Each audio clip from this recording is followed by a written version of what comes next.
अस्सलाम वालेकुम। SM news के साथ मैं हूं सैयद मुकद्दर रज़ा। एसएम न्यूज़ स्टूडियो में खुशामदीद। खबरों के सिलसिले को मज़ीद आगे बढ़ाते हुए खबर शामिल करते हैं। कसूर से पुलिस का लापता होने वाले बच्चों को अपनों से मिलवाने का सिलसिला जारी है।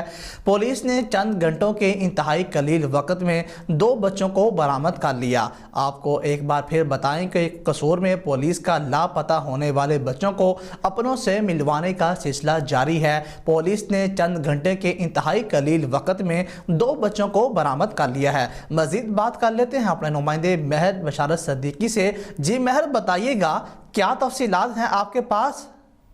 जी, थाना खुड़िया पुलिस ने लापता होने वाले 2 बच्चों 6 साला उस्मान और 5 साला अहमद को चंद घंटों के इंतहाई कलील वक्त में बरामद कर लिया। कच्चा पक्का के रहायशी आसफ ने पुलिस को बताया कि हमारे 2 बच्चे स्कूल पढ़ने गए लेकिन वापस नहीं आए। डीपीओ कसूर मोहम्मद सुहेब अशरफ ने वाक़े का नोटिस लेते हुए एसएचओ खुड़िया की सरबराही में स्पेशल टीम तश्कील दी। पुलिस टीम ने बच्चों की तलाश के लिए मसाजिद में ऐलानात करवाए, इलाके में सर्च ऑपरेशन शुरू किया। पुलिस टीम ने अपने पेशा वाराना सलाहियतों को बरोए कार लाते हुए चंद घंटों के इंतहाई कलील वक्त में बच्चों को बाहिफाजत बरामद कर लिया। वालिदैन ने फौरी रिस्पॉन्स पर कसूर पुलिस का शुक्रिया अदा किया और ढेरों दुआएं दी। जी बहुत शुक्रिया महर बशारत सिद्दीकी तफसीलात से आगाह करने के लिए। अब तक के लिए इतना ही। मज़ीद खबरों के लिए देखते रहिए एसएम न्यूज़।